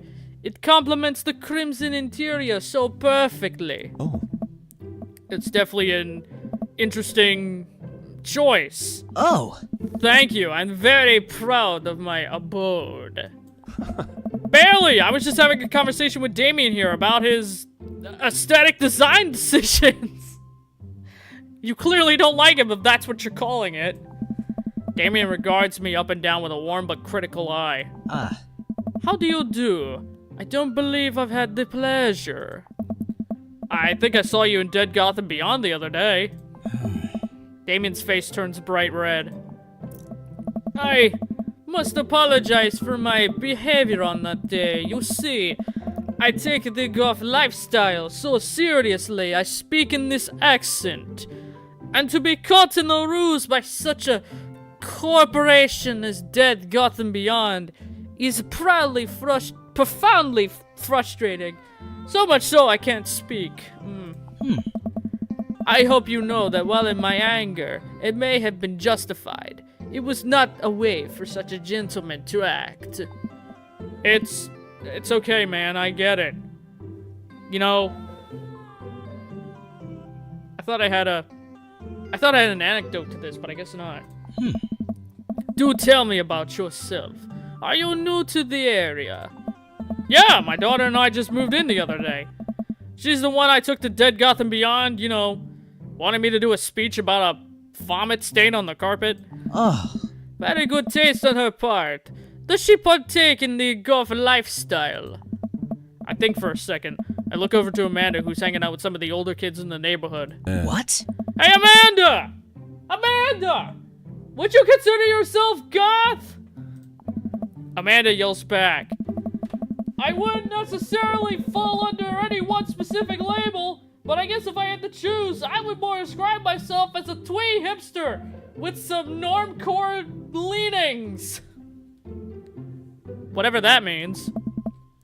Bats are cool, though. Nobody said that in 2020. Ah, pity. Are you enjoying the party so far? Oh, definitely. Thanks so much for putting this on. It's nice to be in a cul-de-sac where everyone's so friendly and welcoming. It's definitely not like the cul-de-sac in Ed, Edd and Eddy, let me tell you. Okay, he's not bursting into flames or sparkling like a stupid Twilight vampire. No, I think we've already established like 5 minutes ago, this dude's a poser. Ed. Amanda walks into the conversation. I also like The Lost Boys a lot. Really good movie. Does that count as goth? I would say that's the definition of goth, based on what I know about that movie. Which, my only point of reference is the fractured butthole, but you know. Ugh. That it would, my dear. I don't believe we had the pleasure of meeting. Damien Bloodmarch at your service. Reminds me of a guy I once knew who changed his name to like Silas Graves or something. Damien finishes the sentence with a flourish and a bow, producing a single rose and offering it to Amanda. Sir, are you trying to flirt with my daughter? I thought the point of this game was to flirt with me. What are you doing? Huh. Amanda blushes and returns to the jester with a jester. I need some more water. This is what happens when you have me read too much. Amanda blushes and returns to the jester with a curtsy. My, do you know how to treat a lady? Ah. Hello, Amanda. You know what? You know what? These twins remind me of, the twins from The Shining, and I don't know how I feel about that personally. They're like, hello, Amanda. Would you like to play? Seemingly out of nowhere, Joseph's twin kids appear. Are they speaking in unison? I swear to God, if this is a Shining reference. Huh? Hey. Won't you come play? God damn it! I'm so mad right now, but I don't have to pee right now. Come play with us. Forever. God, I hate The Shining. I hate all horror movies, but I especially hate The Shining. That movie still creeps me out. It makes me afraid that if I stayed at that hotel, my uncle's gonna turn evil and try to kill everybody. Yeah. Guys, enough with the creepy tinge. Enough with the Guys, enough with the creepy twin stick. We talked about this. Kristen and Christy slowly back away. I don't think they'll listen to you, Joseph. You did something to your kids, didn't you? You turned them into, like, the delightful children from, like, Codename. Where do you think they got that from? Mary pops into the conversation, wine in hand. I swear she always has a wine. Slow down, slow your roll, girl. Oh. I, don't know. I probably watched The Shining one too many times, if you ask me. Mary takes a long sip of that wine. I think I might have taped over a VeggieTales VHS with the... God damn it! I hate this! Can the game stop predicting this? I hate how predictable this is. Stop it!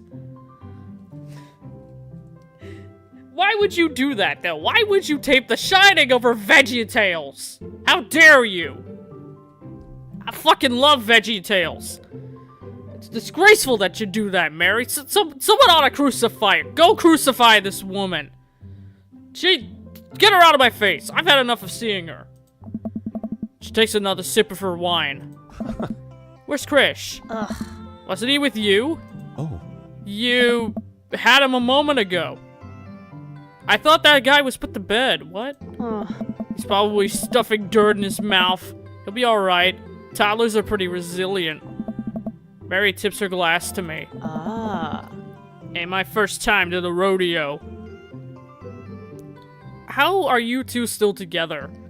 You're I can tell right now, even though I just met y'all, I can tell right now your marriage is slowly falling apart. It's my fourth.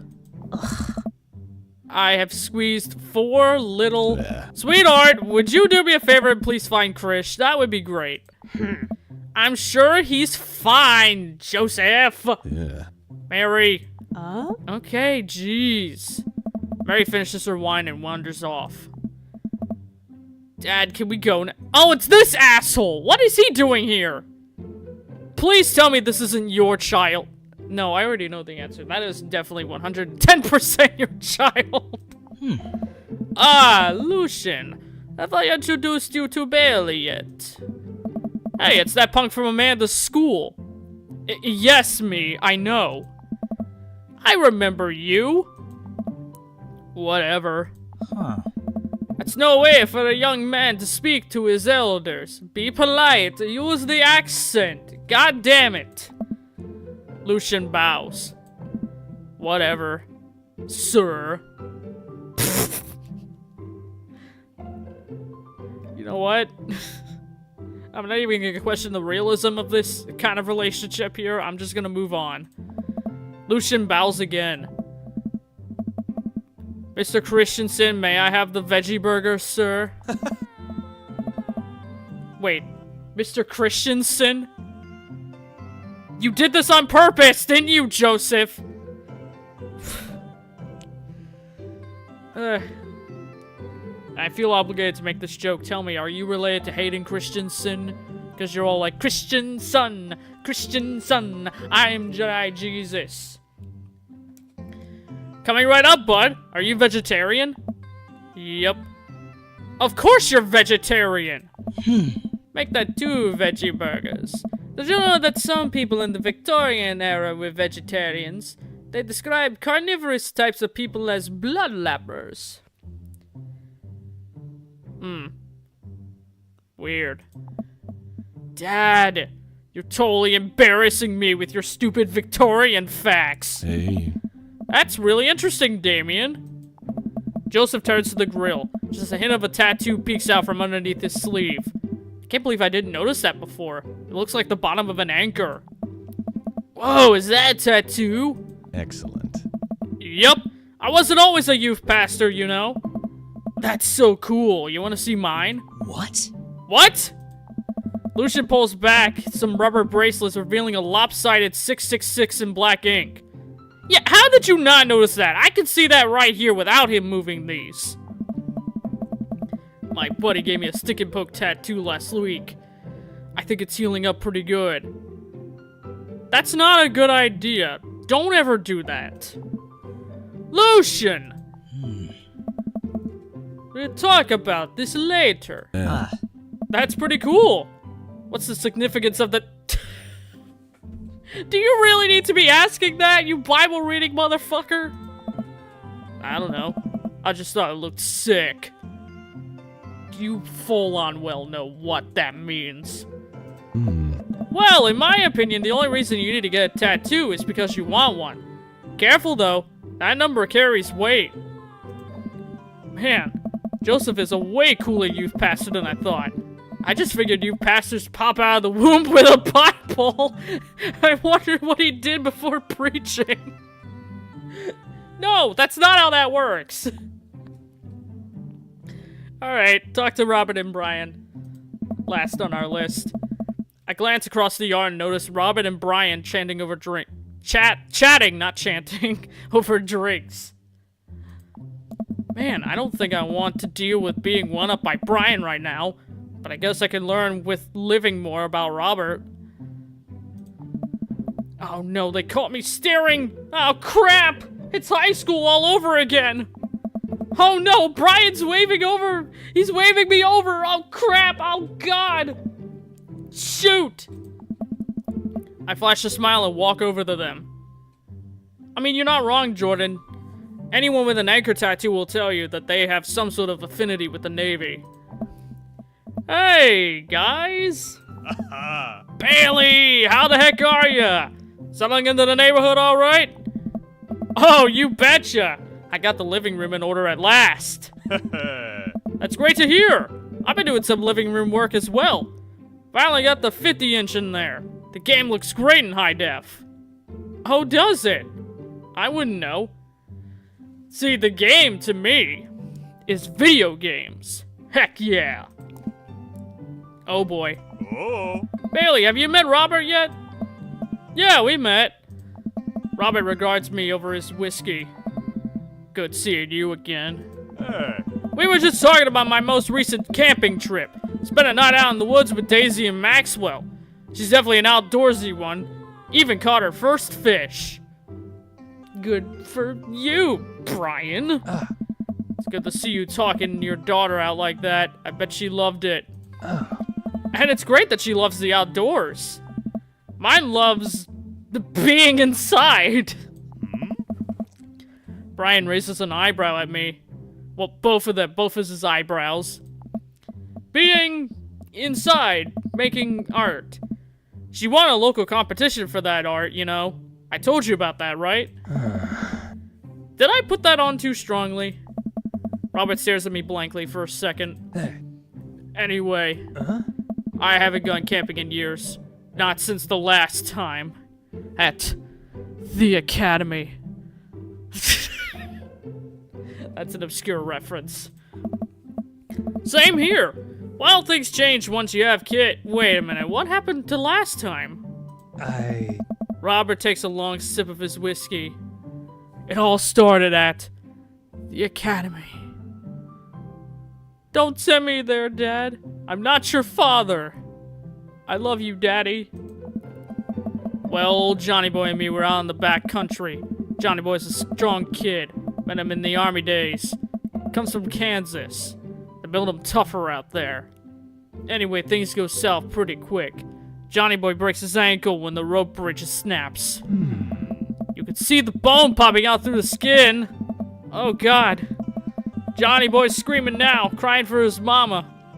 Losing blood. We're 2 days out for the next living soul. And here I am with my dear friend bleeding out in front of me. Yeah, I'm with Brian. That is disturbing as fuck. If I saw that in real life, I don't know what I'd do in that situation. I would probably just run away in fear. I'm able to dress the room. Dress the wound.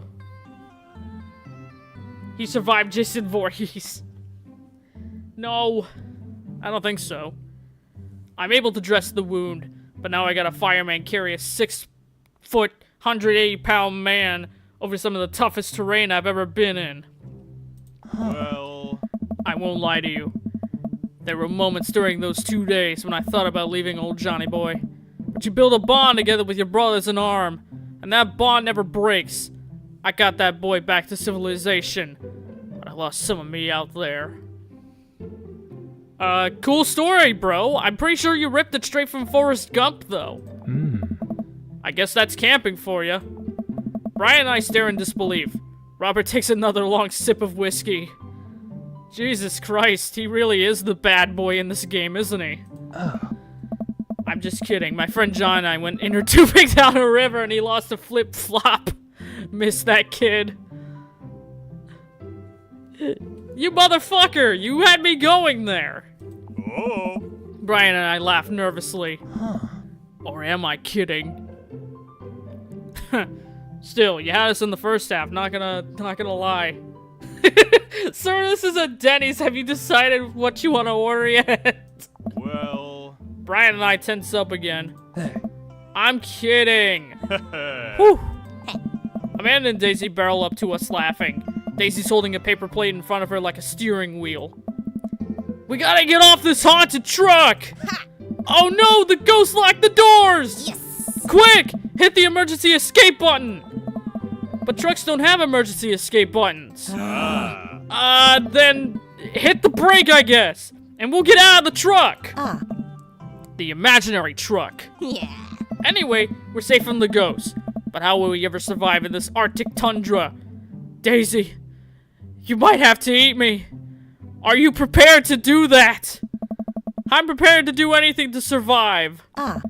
That's cold-blooded. I like that. Reminds me of the beginning of the Idiot Box episode of SpongeBob when they're like climbing a mountain and they have to like carry Patrick out of there with an air vac or whatever. That was funny. Although I'm not sure I have the materials required to properly cook you. Jesus. You know, that reminds me of the last time I went skiing. No, I don't want to hear any more stories from you. Shut your mouth. Robert! Wait a second, are you guys playing Long Haul Ice Road Paranormal Ghost Truckers? Yeah! Amanda and I love that show. It's the best, especially that episode where Callum hides Flint's keys and Flint retaliates by breaking an ancient cursed urn and sending the spirit after him. Yeah! It was such a quality reality television. So real! It's so real! This reality television shit, it's so real! I don't watch a whole lot of television, but I do enjoy that show. That and war documentaries. Because as we all know, war.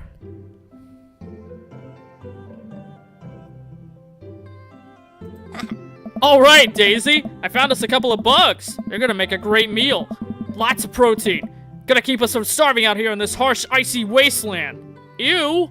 Why would you consider eating bugs? But there's a whole table of food right over the— Daisy, it's a game. We're playing pretend. It's what kids do. You nerd! Live a little. Amanda gives Daisy a handful of gummy worms from the snack table. They eat them with mock disgust. Let's go find kindling for a fire. Alright. Okay. But not an actual fire. Yeah, no. And don't do it around Ernest either. That kid starts fires. Because we're playing pretend? Yes. Now you're getting it. Daisy and Amanda run off. What a cute couple of kids. We raised them so well, Brian. Hey. Man, I've never seen her get along with anyone so quickly. I guess Amanda just sort of has her way with kids. Oh. That's kind of amazing. Daisy doesn't really get along with kids her age. Well, it's nice that he's not trying to one-up me this time. Maybe we could have a regular friendship after all. Really? She just kind of keeps to herself. Her teacher says she spends every recess in the library. I think the other kids are intimidated by her intelligence. As they should be. There it is. Wait, at this point, gotta talk about how he survived Vietnam. I don't think any of these characters are old enough to even serve in Vietnam, Jordan. I wouldn't worry about it too much. Amanda was shy at Daisy's age, too. She used to have a habit of crawling under tables and crying every time we took her to a restaurant. She bit people, too. Wow. Oh, kids, right? Gotta love them. You're required by law to, anyway. I hear that. Well, since they're getting along so well, maybe we should try to put them together a little playdate for them, huh? They do seem to get along really well, but the thought of continually hearing about all of Brian's accomplishments are rough. Yeah, that'd be great. Yeah. Well, I don't want to take up too much of your time. Go meet some of the other fellas. I just did! You're the last people I'm meeting.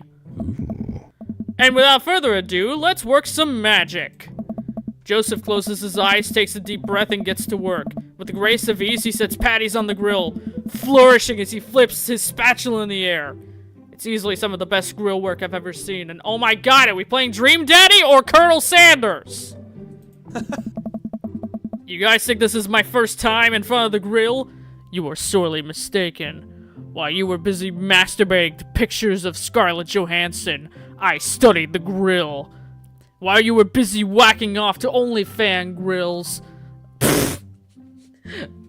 Okay, I fucked that up. I can't continue that. He's working faster now, effortlessly tossing cheese on the patties and perfectly grilling onions on the side. One after another, the dads take notice and crowd around Joseph to admire his masterful technique. Mwah! Perfect. You probably don't know this, Bailey, but Joseph's known around here for his grillmanship. That's cool, because I'm not. Yeah. He's ungrievable. Bro, I tried to get on his I tried to get on his level, but I just can't catch up. Hey. Let us keep studying. He has a rare quality about him. Muster, we keep talking about this. Can't we appreciate the artist? I've never seen him make a mistake. Oh. Okay, we need to stop. This is getting too Cheesy.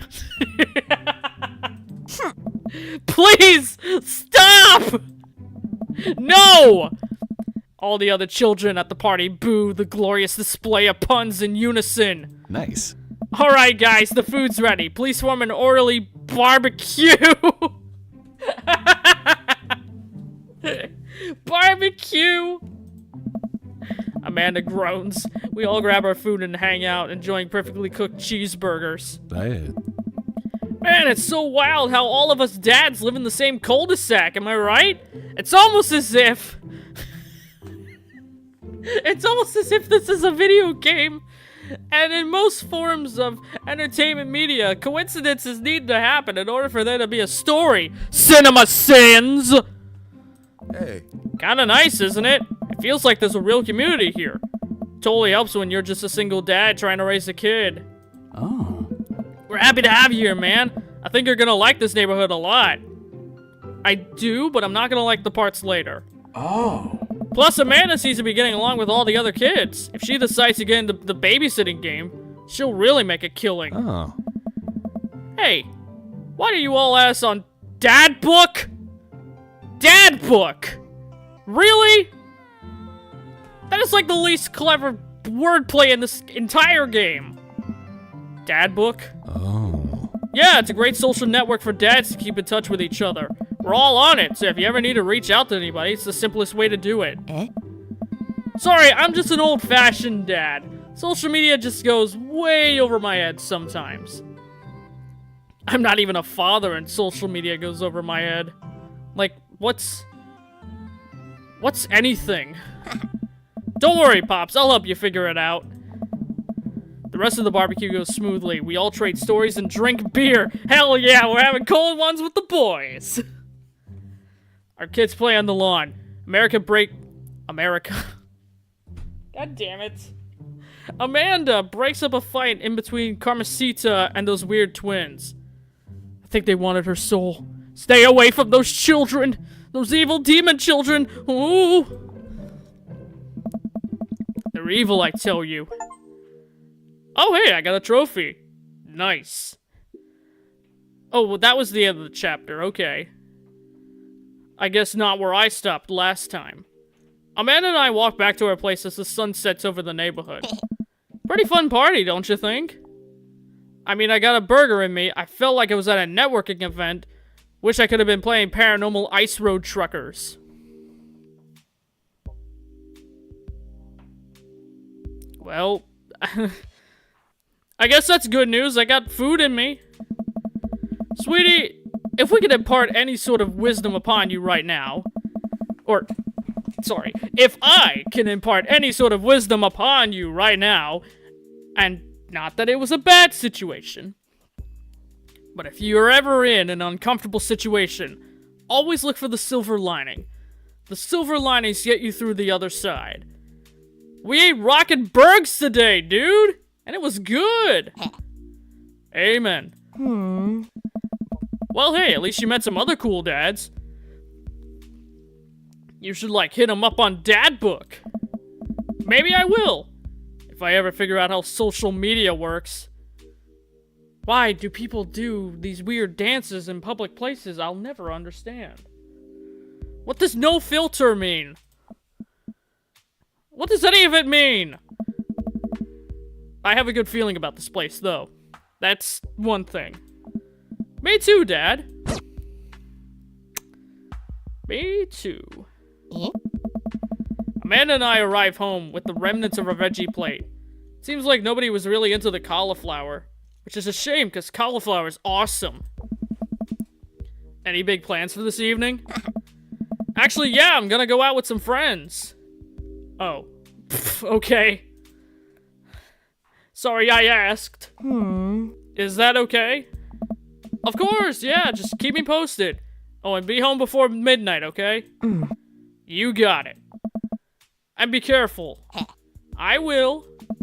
Make good choices. Of course. And call me if you need anything. Dad, you're not gonna do the thing where you wait silently for me to come home in the living room with all the lights off, are you? That depends. What? No, I've never done that. I'll never do that. What are you talking about, Amanda? Huh? Okay, do you have any plans tonight? Well, I'm secretly still the mayor of this town. My plans were kind of to eat ice cream and watch TV with Amanda, but I'll find something to do. Yeah, don't worry. I'll find something to do. It's no big deal. I'm gonna work on some stuff, see how long I can sleep for, throw a party. See how long I can sleep for. I don't know. No, I'll get some work done. I think my guy's done enough sleeping for one day. You know, dad stuff. I'm just relaxing tonight. Have fun, okay? Great! Finger guns. See you later. I watch Amanda drive off into the night. I really hope she does have some fun. I plop down in front of the TV and turn on some wine and dine mastermind with celebrity chef Gavin Chapman. Looks like Gavin's making a roasted rack of lamb with rosemary mashed potatoes. Ooh. I'd love to be able to cook like that. Although, I think if I was actually good at cooking, I'd use my powers for evil! Like just making baked Alaskas all day instead of any food with real nutritional substance! No, I'm kidding. Man, Gavin Chapman just caught that thing on fire! But he meant to do that! What a professional! I lose track of time and I blaze through several episodes of Wine and Dime Mastermind. Yeah, I do the same thing whenever I'm on the cooking channel, too. I also watch an episode of some cooking show called Meat Hell! Sounds intense. I'm not even sure what that one's about. It was just a lot of yelling. Must be another Gordon Ramsay show. I glance at my watch. Man, it's almost midnight. I should check on Amanda. I send a text. Hey, kiddo, you good? I wander into the kitchen as I wait for a reply. Amanda's phone is always in her hand, so I'm sure she'll respond soon. Unless she's driving home now, in which case I hope she doesn't respond soon, because I definitely taught her better than that. She better not text and drive. You know that's the #1 killer of driving people, other than drunk drivers? Anywho, I reach into the freezer and grab an ice cream sandwich. It's a little late for this, but I think I earned it after a long day of socializing. I check my watch again. And then my phone. Nothing yet. Okay, see, now I'm worried. Do I call her? Do I call the cops? No, it's too soon for that. I'll just send her a general reminder text. What's up? Half an hour passes. Now I'm really worried. The episodes of Gavin Chapman's Meat Hell are not really calming my anxiety down. But possibly exasperating. It's making it worse with all the yelling. So I keep pacing around the house waiting for her to come back. Why didn't I find out where she was going? Who was she even with? Why don't I know any of her friends' phone numbers? Why do I even know any of her friends' full names? Who the heck is Emma P anyway? I decide to send her another text. Amanda, please text me and let me know you're okay. Please? I can't help but think of all the awful things that could have possibly happened to her. Oh God. No. I don't want to fail as a father, please. Gabe, please tell me she's okay. Oh, thank God it's her. Amanda opens the door and shuffles in. Finally, she's back home. Oh my God, I'm so glad she's okay. What's up? Sweetie, thank God you're safe. Aww. Yeah. But now that I know she's okay, I'm really mad. Why didn't you answer my texts? Amanda pulls her phone out of her pocket. Eh? Oh, whoops. Guess I didn't see those. She starts to walk to her room. Amanda Ann! Huh? Whoa, we're pulling out the middle name now? Yes! You came home an hour and a half after your curfew and you didn't respond to any of my texts. You really freaked me out. I was just about to call the cops, too. Dad, you're seriously overreacting. You're not gonna be like this when I go off to school, are you? No! I don't like your attitude. I have a right to be concerned. I was scared. Yeah, I have a right to be concerned. You're my only daughter! Well, I can't give you a play-by-play of everything I do all the time. I'm 18. You shouldn't even be giving me a curfew in the first place. I sit down on the couch and put my head in my hands. I feel very tired all of a sudden. You really scared me, okay? Just... please don't do that again. Alright. I'm gonna go to bed now.